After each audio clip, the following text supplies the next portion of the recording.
roller coaster, because that typically is not just your career, your life, right? There's a lot of turmoil that comes in.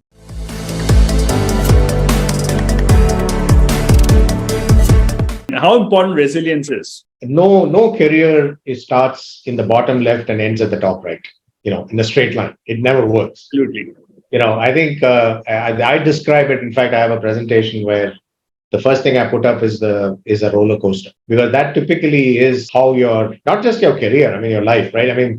There's a lot of turmoil that comes in, and there's peace times, there's war times, there's various other things happen. So if I look back on my 35 years, there's been many occasions. Some of it have been harder than others to overcome, but resilience gets built over time, and I'll get into the specifics of resilience in a second. At a personal level, most recently, probably, recently in the sense just before my VMware experience, I was leading eBay in India. I helped to set up their development center here in Bangalore, and then the company made a decision that they exited the country. They sold the business to Flipkart. They decided to shut down the development center. So it's probably one of the more recent examples of where I had to build something up and then shut it down. Right? And that is not an easy exercise. If that's when you start realizing how lonely leadership can be.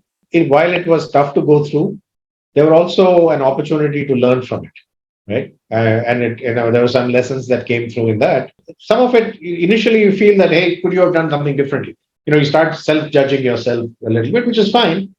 But at the same time, I think it's important to realize what were some of the decisions that drove the result of what happened, right? Could you have done something different? Perhaps. But a lot of it was also business related, which you have no control over, that a company makes a decision.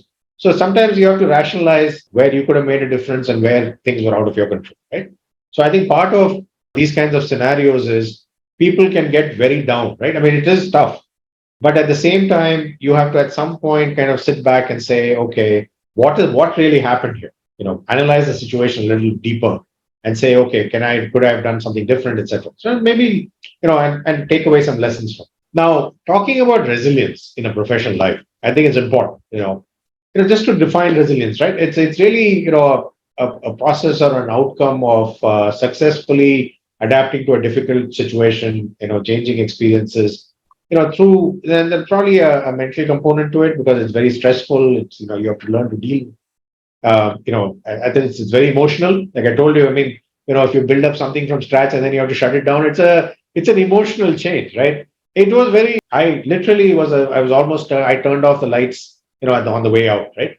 And it is, when you walk in there a week ago, it was a very vibrant office. People were in the office, working, a lot of conversations, laughter, etc., going on. And then a few weeks later, you walk and it's a dead shell, right? And you are there to just close things out. And it is emotional, and when you do that. And then there is, how do you adjust to behavioral flexibility and adjust to internal and external demands, etc. So the way I think about this is in three phases, right? There's a fragile phase, which is very easily damaged by shocks. You absolutely cannot tolerate any shocks in the system, right?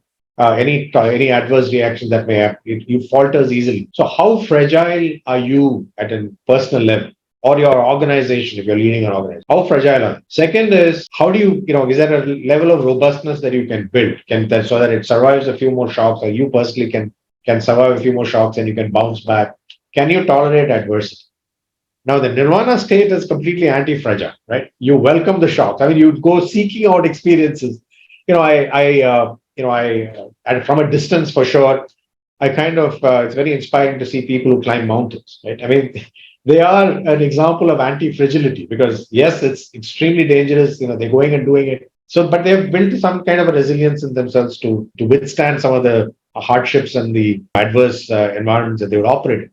So the question is, how are you building that anti-fragility that lets you survive shocks? Are you preparing for it? Are you going through with any kind of resiliency building exercises that will help you get there?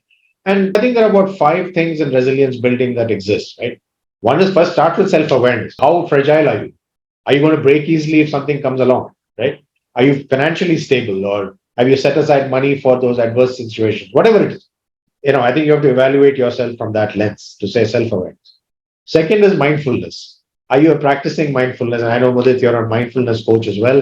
So I'm speaking to the choir here when I talk about the fact that, are you practicing some kind of mindfulness and deliberation on what you do? And you're probably better positioned to speak about it more deeply than I am. Third is self-care. Are you taking time out for yourself? Are you doing things for yourself? Like I said, are you picking up a hobby? If you're into sports, are you doing something outside of your day job that keeps you more grounded? Have you built positive relationships around you? Are there people you can rely on? Do you have a network that you can fall back on if you need help? Mentors, coaches, whatever it is, or just friends, right? Good friends that you can kind of reach out to. And last but not least, what's your purpose? Have you built a purpose for yourself? These are like 4, 5 things, but I think to practice these things, we are deliberate about it. I think it starts to help build some of that anti-fragility that I was talking about in doing, getting.